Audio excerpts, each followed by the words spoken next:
And I work on designing graphene nanopores to sequence DNA at a single molecule level. So the idea of DNA sequencing is to read the content of your genome. And what you want is a recorder that can read the sequence of your DNA, but for that you need a recorder that is not bigger than the size of a single base. So we are using graphene because graphene is only 1 atom thin. So we are really doing high technology with very simple methods. So we take a piece of graphite here, we put the graphite onto the scotch tape, we extrude it once, we take a silicon wafer here, in which that we bring into contact with the graphene, we press hard, we end up with a piece of wafer that somewhere has a graphene layer. And then we'll bring that chip to a transmission electron microscope to burn a nanopore into it. So then we take this chip, we flow on both sides a buffer, and on one side we inject the DNA molecule, and that's what we can record. There are still a few challenges to overcome, but all the technology I mentioned is in the size of this little chip here that could be used by a physician in his office to sequence the DNA of one of his patients in only a few minutes rather than a few days. Okay, so now you understand, right, what graphene has the capability of doing. Now, the only way it would be able to go near your DNA is if, it's like inside your body, right? Okay, so let's look at what graphene has the ability to actually do. We think of copper as being a very electrically conductive material, but graphene conducts electricity even better than copper. The reason that graphene conducts electricity so well is that the electrons can move fantastically fast. This gives graphene limitless applications, including conductive paints and inks, faster next-generation electronics, high-frequency devices, and more efficient batteries.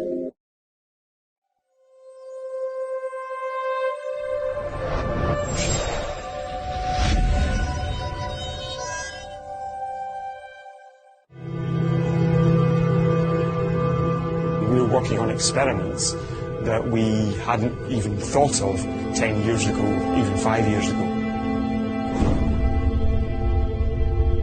Graphene throws up all sorts of new challenges for completely new types of science to do. It's hard to think of another type of material in which you would have those sort of challenges thrown up on a weekly, almost daily basis. That's what's really exciting about graphene. Graphene was first isolated and many of its properties were first identified by scientists working in the physics department at Manchester from 2004 onwards. What's happened over the last decade is that there's been a big expansion of graphene work into my own department, which is chemistry, into material science, into the life sciences, and into engineering. We could have batteries and supercapacitors that are bendable, and therefore, because graphene doesn't break, or it's very hard to break graphene, and therefore could be stored into, for example, fabric. So you could store the energy within, or have the energy storage device stored into your clothes, where you could have some graphene-based energy storage device that might even be, in fact, effectively sewed into somebody's skin. You can imagine that's science fiction, but I can't see why that wouldn't happen in the future. In fact, effectively sewed into somebody's skin. You can imagine that's science fiction, but I can't see why that wouldn't happen in the future. Okay, so now you see what it has the ability to do, right? It's not a shock. Well, it is a shock, but it has to do with what you're seeing there in these videos, right? I can't say much more than what you see and what I just showed you. But you heard even out of the one guy's mouth about making sure, getting it to your clothes. Well, what's the next step? He says, I could imagine a future where it's even on your skin, right? Which would likely be this thing called mark. And I'm not talking about Mark Jacobs, okay? I'm talking about a mark, which is going to be sooner than later tied in with all of this stuff that's actually happening. Now, this is graphene. This clip here is important to see about graphene and what the potential graphene has as far as connecting to, this thing that's going on with our phones and stuff, like connecting humans and, your phones and even your brain. This is the hexagonal lattice of carbon atoms called graphene. It's single atom thick, but stronger than steel. It conducts electricity and heat efficiently and has been slowly realizing its potential as a game changer. Kostya Novoselov, who won the Nobel Prize for his work on graphene, says one great application is in communications, because graphene is completely transparent and can transmit information via optical circuits incredibly quickly and efficiently. It just allows you to push the signal processing into the optical domains, and honestly I don't think any other material apart from graphene can do the same, can change its optical state at the same pace. So I think that's probably one of the most exciting and at the same time realistic applications. Lightweight graphene can be easily incorporated into everything from shoes to clothing to cars, and that will make them strong, flexible, and smart. And its ability to move information quickly is going to be part of what makes the super-fast 5G networks that are coming soon possible. We started to see it first in composite material applications in sport goods. Now it goes into advanced cars, but now we already start to see it being used for electronics, for printed electronics, and I think it just develops with a very good pace for a new material. Graphene is also making more efficient solar panels possible, and it's making smart electronics smarter and faster. But graphene might even soon be making people better. I think we will see more interesting applications, like applications in biotechnology, maybe in membrane technology. So those are quite exciting, but they need a little bit more time to mature. Novoselov says graphene circuits are so sensitive, an atom-thin probe can read and map brain activity and send that information to doctors or a phone in case of medical emergency. Boy, that was really interesting, right?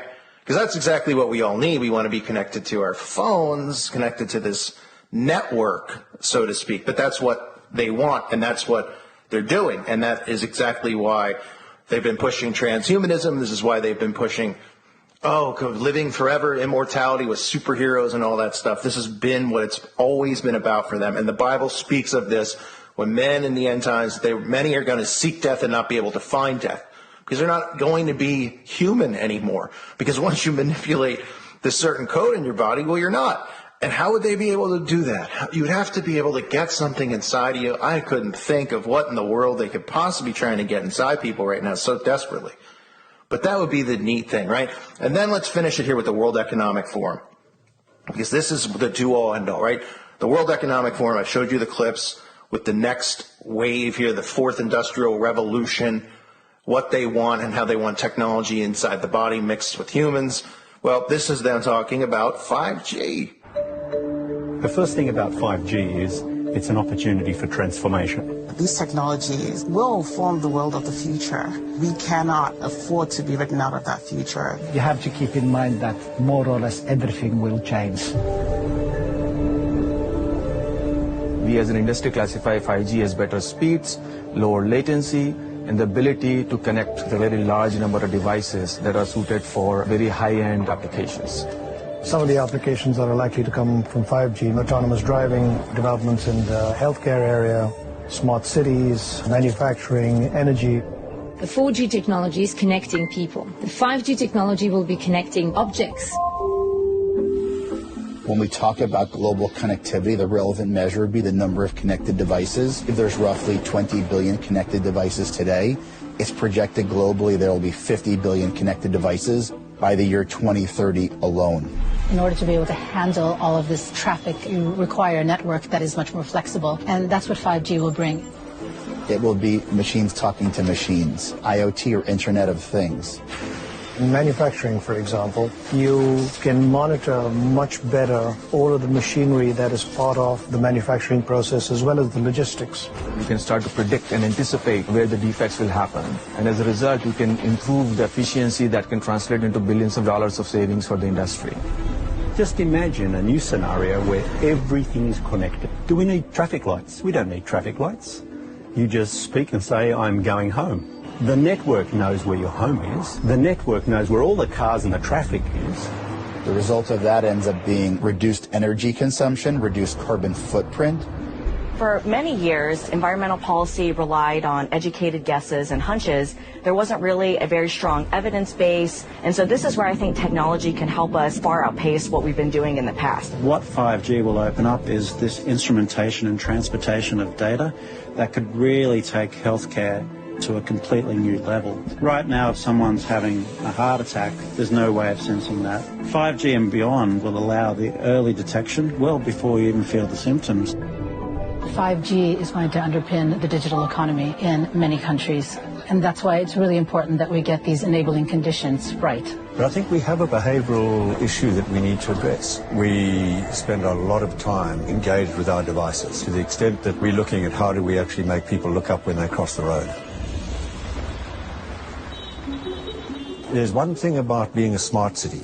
The other challenge is, do you use this technology well? Does it make us happier people? Do we use the city in a better way? We need to focus on not just the near-term economic benefit for the corporate world, but the societal benefit that 5G will bring. If you put a VR lab in a school, the students can explore the pyramids of Egypt or even the solar system. But on the continent, there are challenges with even basic internet access today. A lot of infrastructure in countries is built by governments in order to attract corporate investment. So governments need to decide what are the infrastructure elements they should be encouraging investment in. 5G gives us the potential to leapfrog into the next generation of connectivity. And I really hope policymakers, tech entrepreneurs, mobile operators, civil society activists pay real attention to making sure that this era of human history really becomes the generation where we close that gap between the rich and poor parts of the world.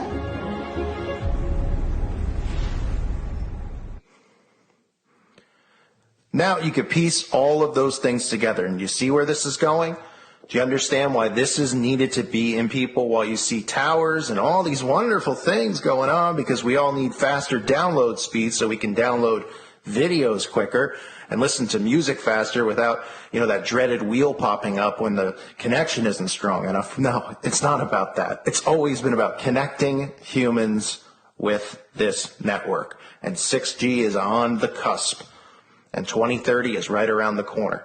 It's all happening right now. So I hope by me showing you these things, you're able to piece it together and have an understanding of what they're trying to do and why it's so important to have this in you. And again, like I said earlier in the video, you will either reject this or you'll be mutating with it. And every time you take one of these boost jumps and put that inside of you, there's a chance of either one of those things happening.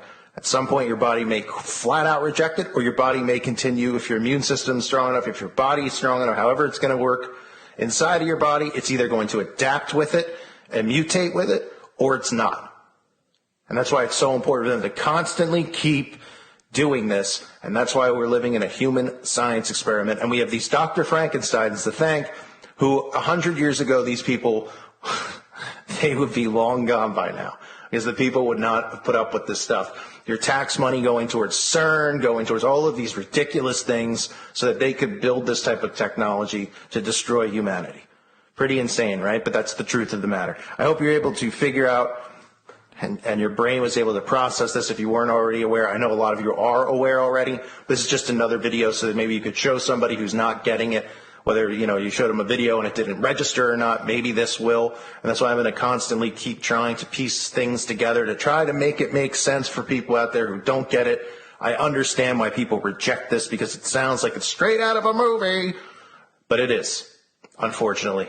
But the movie is the actual reality we're living now. And this is what these monsters are doing to humanity. So share this with people. I thank you guys for being here. Hope to see you on the website. I appreciate all of you greatly. God bless you and your families.